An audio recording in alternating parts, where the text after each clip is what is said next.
The phone left my hand before I could stop it. Adazi's fingers were faster than my reflexes, snatching it off the parlor table where I'd set it down for just 1 second. Her eyes held something between desperation and entitlement as she swiped through my screen. "Give it back," I said, but my voice came out too quiet, too trained after 3 years of not making scenes. "Show us the account," her mother commanded from across the room. Every family member sat arranged like a tribunal. Chinedu's 2 brothers, their wives, even Adazi's husband, who at least had the decency to look uncomfortable. Chinedu sat beside me, frozen, saying nothing. As always. "Adazi, stop," I tried again, but she'd already found my banking app. Her thumb hovered over it. She glanced at her mother. Some silent permission passed between them. The app opened. I watched color drain from her face, then flush deep red. Her mouth opened, but no sound came out. "How much is there?" her mother demanded. Adazi turned the phone slowly, like the numbers might disappear if she moved too fast. 47 million naira. The number glowed on the screen, impossible and undeniable. The room erupted. Voices overlapped, accusations flew, but I heard none of it clearly. I was watching Chinedu's face as he stared at my phone, at evidence of a wife he never knew, at 3 years of secrets condensed into 7 glowing digits. His mouth formed one word: how. But let me tell you how I became the kind of woman who could hide that much money while living as a ghost in her husband's family home. Let me tell you how I learned to be invisible while everyone watched. Let me tell you how I became you there.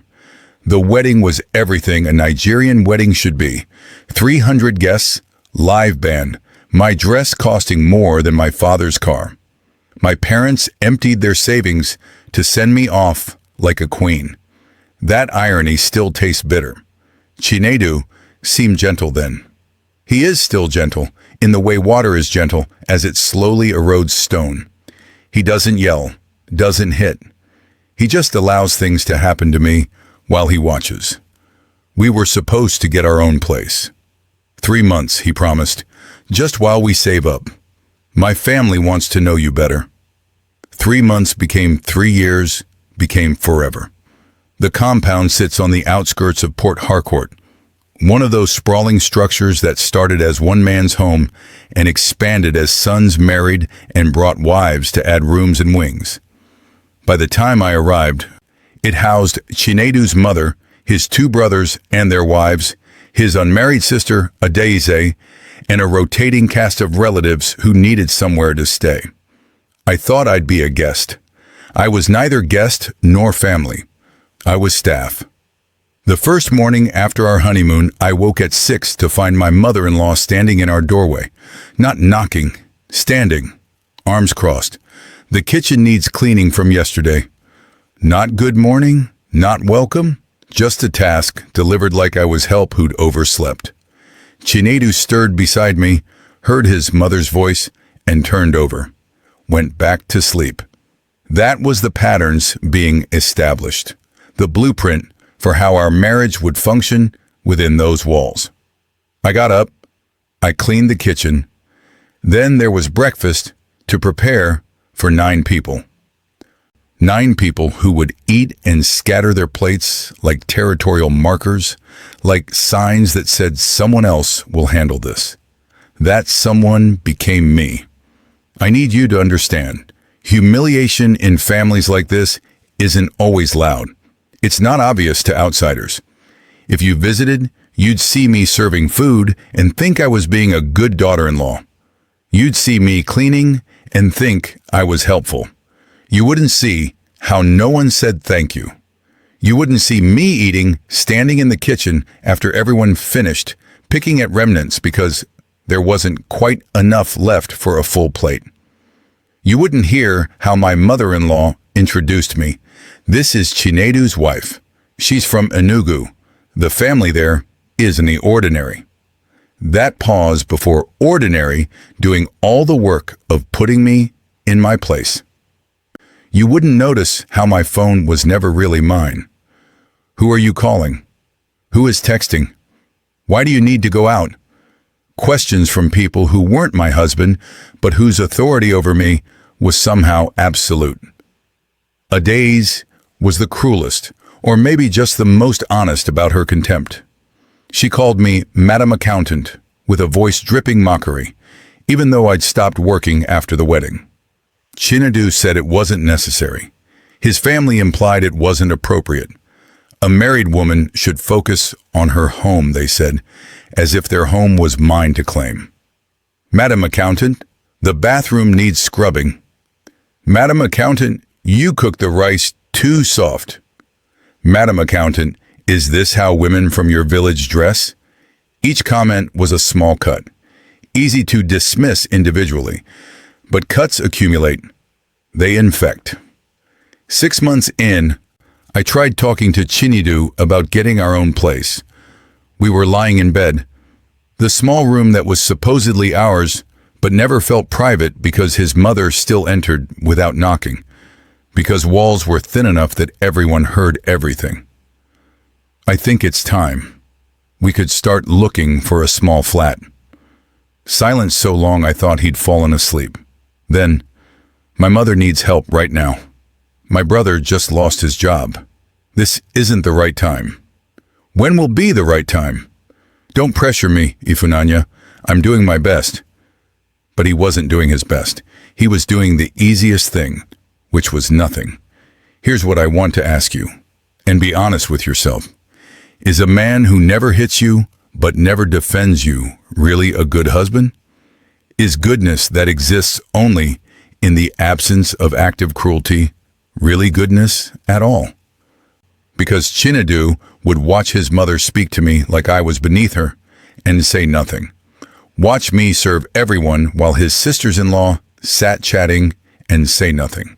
Hear the mockery, the implications that I'd trapped him, and say nothing. And when I'd break down crying, when the weight crushed me enough that I couldn't hold it in, he'd say, "Endure. My mother went through worse. This is just how families are. Don't cause trouble." Things did not get better. By the end of the first year, I woke at 4:30 every morning, not because anyone demanded it, but because those pre-dawn hours were the only time the house was quiet. The only time I could move through space without someone needing something, without someone watching to see if I was doing enough, being enough, performing enough gratitude for the privilege of serving them. I'd make tea in the dark kitchen and just breathe. Exist for a moment as myself, not an extension of everyone else's needs. That's when I started working again, not in the way anyone knew. Before marriage, I'd worked as an accountant, but also built something else.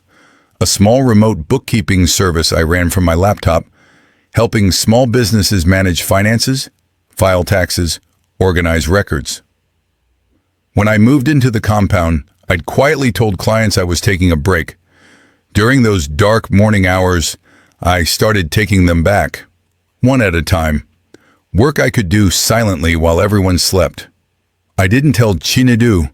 I didn't tell anyone. Not because I was planning revenge. I kept it secret because I'd learned something about power in that compound. When they thought I had nothing, they felt comfortable taking everything. My time, my labor, my dignity. But I'd seen what happened to Ngozi, Chinedu's other sister-in-law, when her family sent money for an event. Suddenly, everyone had opinions about how she should spend it. Suddenly, she owed people. Suddenly, her generosity was tested, measured, found wanting. Money in that family wasn't freedom. It was another chain. So I kept my work quiet, rebuilt my client base slowly, set up a separate bank account using my parents' address for statements, told clients to only email, never call. And I saved. Not for anything specific at first, just saved because it felt like building a floor beneath myself that no one could pull out. My parents worried. I heard it in my mother's voice during weekly calls, which I had to take outside, walking the compound yard like the signal was bad, when really, I just needed privacy. Are you eating enough? You sound tired. I'm fine, Mama. Is Chinedu treating you well? Yes, Mama. The lies came easily because what was the alternative? Tell her that her educated, confident daughter was being treated like unpaid help? Tell her the wedding they'd spent their savings on had led to this? My mother had her own difficult marriage. My father is good but traditional, and she spent decades bending herself into shapes that fit his expectations. She endured. She survived. And now she's old and tired, and I could hear that she wanted to believe her daughter had escaped that fate. So I lied, protected her from the truth the same way I protected myself, with silence and strategic invisibility. The second year was worse because the novelty of having me around had worn off. I was no longer the new wife everyone was curious about. I was just there. Furniture. Expected to maintain everything and receive nothing. When Adaze got married, planning her wedding became a family obsession. I was expected to help with everything: cooking for meetings, running errands, cleaning after tasting sessions, addressing invitations. But I wasn't invited to give opinions, wasn't asked to sit with the women when they discussed options. I was there to serve drinks and disappear. During one meeting, I overheard my mother-in-law giving Adaze marriage advice.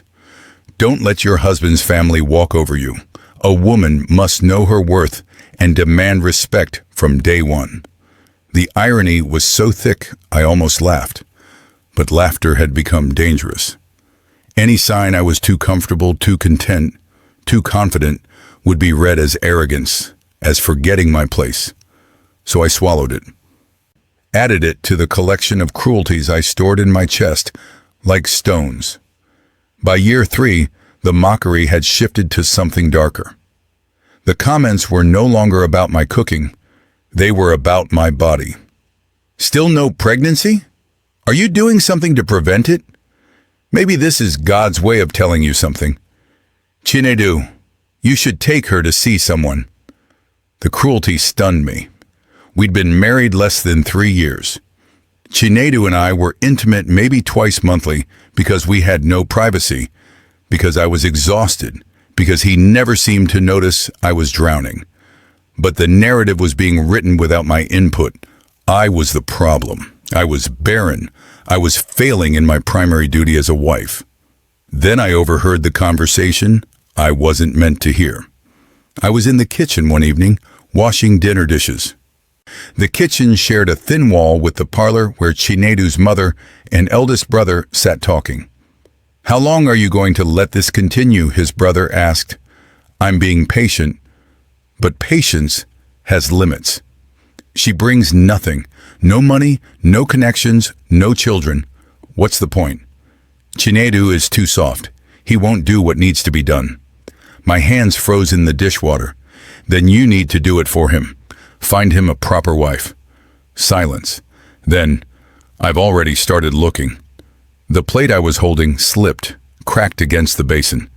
I caught it before it shattered completely, but my hands were shaking. They were planning to replace me. Not eventually. Now. 2 weeks later, I found the proof. I was cleaning my mother-in-law's room, a task that always made my skin crawl because I had to touch her things, organize her space, invade her privacy the way she invaded mine. Under a stack of papers on her desk, I found a folder. Inside were photographs. 3 different women, all younger than me, all from families I recognized as wealthy.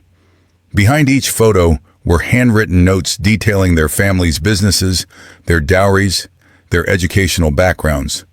One had "Meeting arranged next Sunday" written across the top.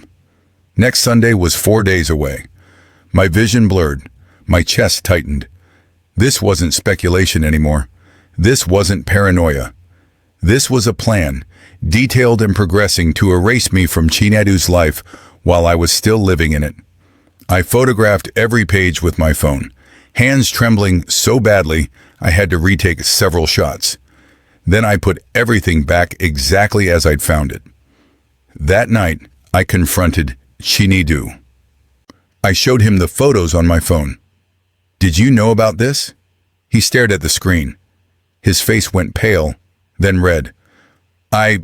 She mentioned introducing me to some people. I thought she meant business contacts." "Business contacts? Chinedu, these are marriage proposals.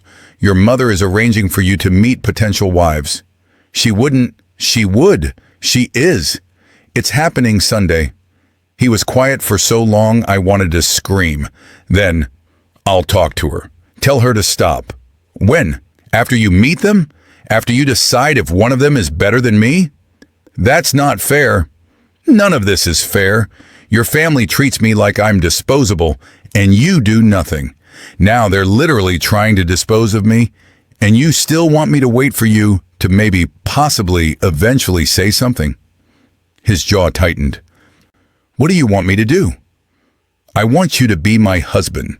I want you to defend me. I want you to tell your mother that you married me, and that's not changing." He looked at me then, really looked, and I saw something in his eyes I'd never seen before. Not anger, not even guilt. It was calculation. He was weighing options. That look told me everything I needed to know. "I need time to handle this carefully," he said finally. "If I confront her wrong, it'll make things worse for you." "Worse than her replacing me?" He didn't answer. I slept on the floor that night, not because there wasn't room in the bed, but because I couldn't bear to touch him. Sunday came. Chinedu got dressed in his good clothes, told me he was going to visit a friend. He came home 6 hours later, smelling like perfume that wasn't mine. I said nothing. I had already made my decision. Not the decision to leave. That had been made the moment I saw his mother's folder. But the decision about timing, about how it would happen, about what I would reveal and what I would keep to myself. I would help them first.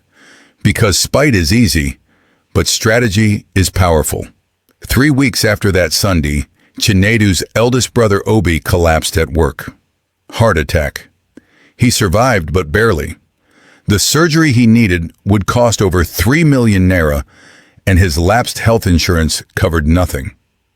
The family scrambled, made calls, begged for loans, came up empty. The economy had been breaking Nigerian families for years, and everyone they knew was struggling. They called a family meeting. Everyone gathered in the parlor. All the brothers, their wives, even Adaize and her husband. I sat slightly behind Chinedu, in the position I'd learned, present but peripheral. My mother-in-law explained the situation, the surgery cost, the deadline, the proposal to sell the family land, their only real asset, their legacy. "Before we decide," she said, eyes sweeping the room, "I want to know if anyone has other options, any access to money." Silence. The room went around. Everyone acknowledged they had nothing to give, until the eyes landed on me. "What about you?" Adaize asked, voice sharp with mockery. "Surely Madam Accountant saved something?" Every eye turned. "I don't have that kind of money," I said carefully. "Technically true. I had much more." "But you worked for years," my mother-in-law pressed. "You must have saved something." "I gave most of my savings to my parents." Partial truth. Good lie. Adaize snorted. "Of course."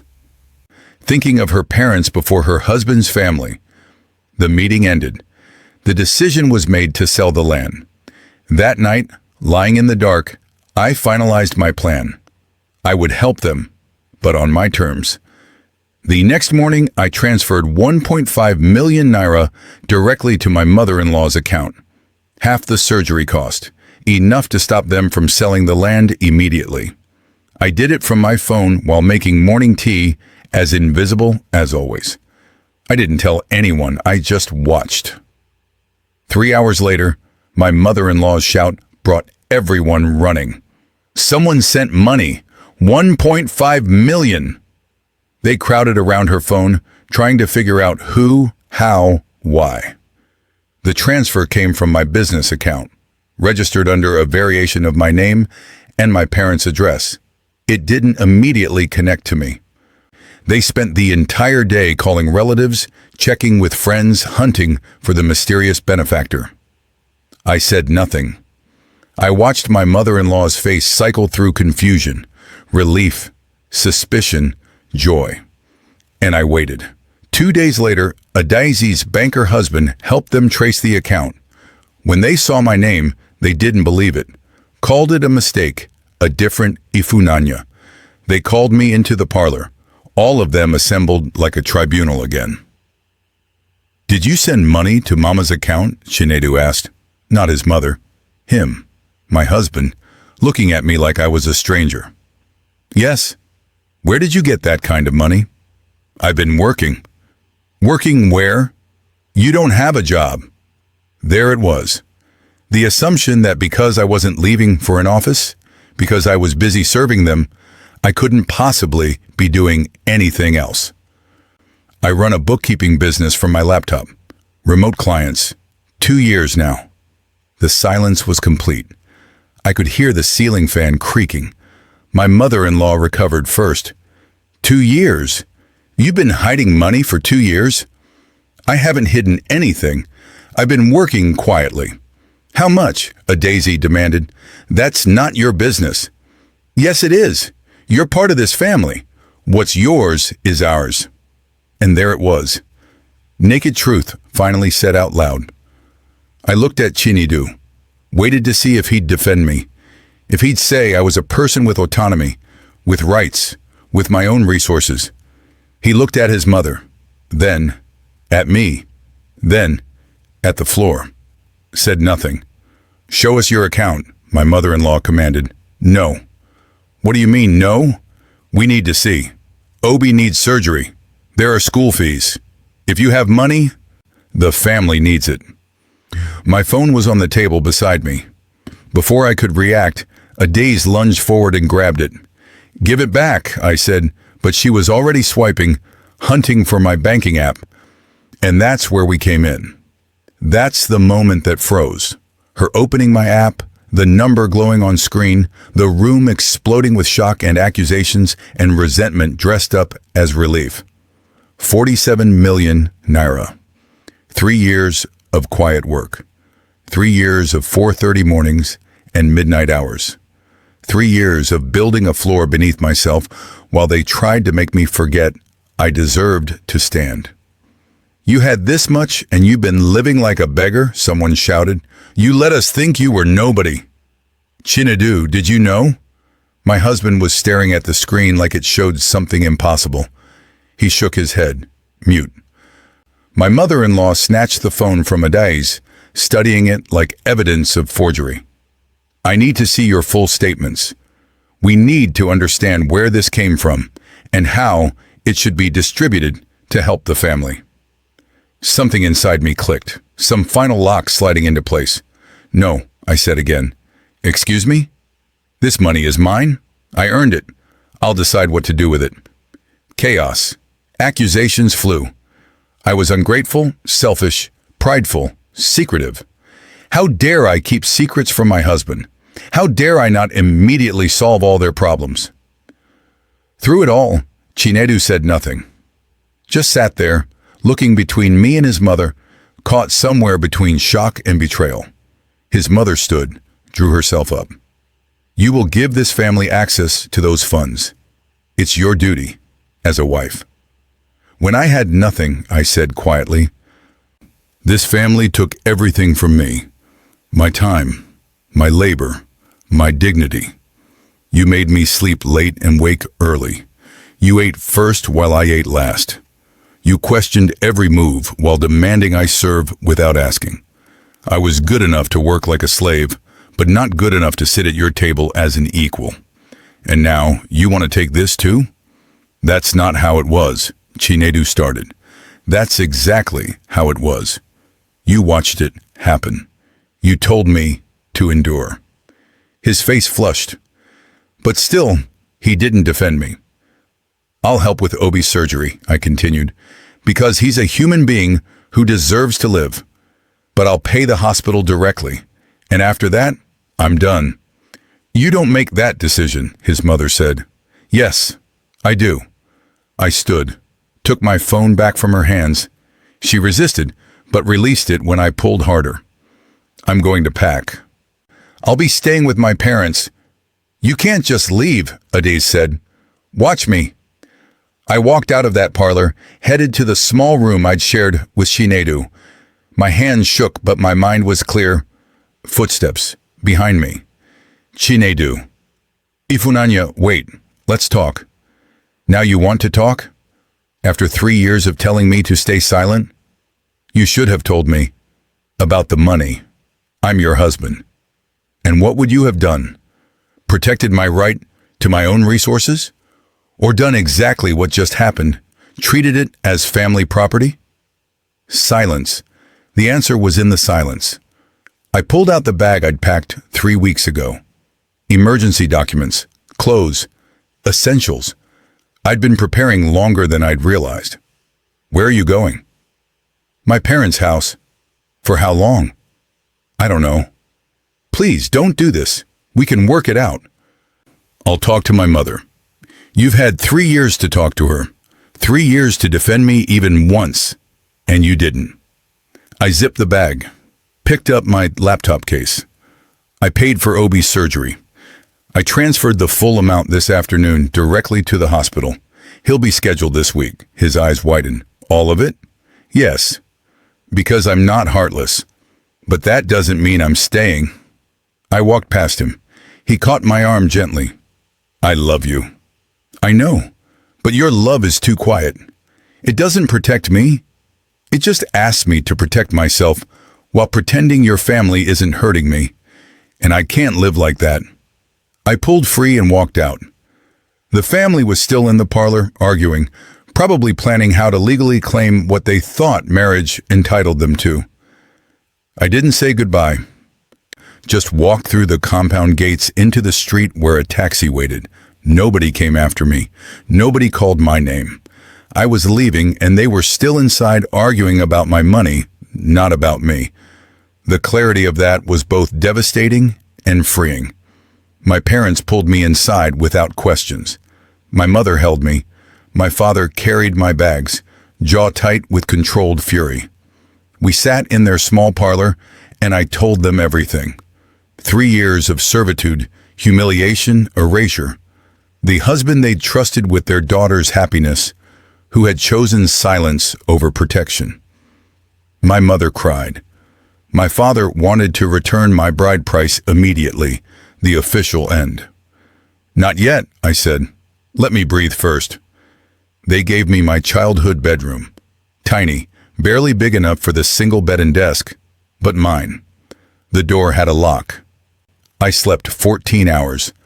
When I woke, I had 63 missed calls and over 100 texts, most from Chinedu, some from his mother, a few from his brothers, surprisingly apologetic, probably deployed as negotiators. I read none in detail. Just scanned enough to get the gist. Come back, let's talk. You're overreacting. Think about your marriage. Think about what people will say. I put my phone on silent and started working. My clients needed their monthly reports, and there was something therapeutic about numbers, about clean logic, about making things balance when everything else was chaos. 3 days later, my parents sat me down. What do you want? My father asked. Divorce? No hesitation, no doubt. My mother flinched but nodded. If that's what you need. But first I need to protect myself. They'll fight. They'll try to claim my business as marital property. My father made calls. By week's end, I'd consulted with 3 lawyers. I chose the one who didn't try talking me out of it, who didn't suggest counseling first, who didn't imply I was being hasty. I chose the one who said, let's make sure you keep what's yours. The divorce was ugly. Chinedu's family hired a lawyer to argue that businesses started during marriage were marital property, that I owed them for housing and food, that I'd been unjustly enriched at their expense. My lawyer was better. The court ruled my business was mine, established before marriage, maintained independently, never commingled with marital resources. The fact that I'd contributed to household expenses through labor proved this was separate property. Chinadu got nothing. His family got nothing except the surgery I'd already paid for. 7 months after I walked out, the divorce was final. I didn't feel victorious, just tired, but also free. I moved into my own apartment, small 2-bedroom in a quiet Port Harcourt neighborhood. 1 bedroom for me, 1 as an office. I hired someone to manage my business finances. Hired a cleaner so I'd never again scrub bathrooms as family servitude. I expanded the business, hired assistants, raised my rates, started turning down clients that didn't align with my values. I never saw Chinadu again after the final court date, but I heard about him. Port Harcourt is big, but not that big. He still lived in the compound. His mother found him another wife within a year. A woman from a wealthy family. A woman with connections. A woman who came with a dowry that helped renovate the compound. I wondered if that new wife was treated better because she came with money up front, or if they just found new ways to diminish her. I hoped it was different. I suspected it wasn't. 2 years after the divorce, my phone rang. Unknown number. Hello? Ifunanya? A woman's voice. Unfamiliar. Crying quietly in the background. Controlled crying. The kind you do when you don't want anyone to hear. Yes? My name is Chiamaka. I'm Chinedu's new wife. I got your number from... It doesn't matter. I needed to talk to someone who would understand. My breath caught. Are you okay? No. His mother, his family, they treat me like... She couldn't finish. Like you're not human, I finished. Like you're service, not a person. Yes, relief in that word. Does he defend you? Even though I knew the answer. He tells me to endure, says it will get better. The same words, the exact same script, just with a different actress. Here's what I want you to think about. Is it selfish to leave a marriage where you're treated like you don't matter? Or is it selfish to stay and teach them that treatment works? Chiamaka, I said carefully, I'm going to give you my email. Contact me when you're ready. Not now. When you're truly ready. I'll help you find lawyers, help you find work, make sure you have options. Why would you help me? Because no one helped me, and I don't want you to go through what I did. Long silence. Then, thank you. She hung up. I don't know if she'll ever call. Don't know if she'll find courage to leave, or if she'll stay and endure and let herself be slowly erased like I almost was. But I gave her an option, a floor, something to stand on. That's all any of us can do. Offer each other floors. I'm 36 now, single, divorced, running a business that brings in more than I imagined possible, childless, living alone, without a husband, in a society that says these things should make me incomplete. But I'm not incomplete, I'm free. And freedom is worth more than gold, more than marriage, more than acceptance from people who never saw you as fully human. The compound still stands on the city's outskirts. Chinadu still lives there with his mother, his brothers, his new wife.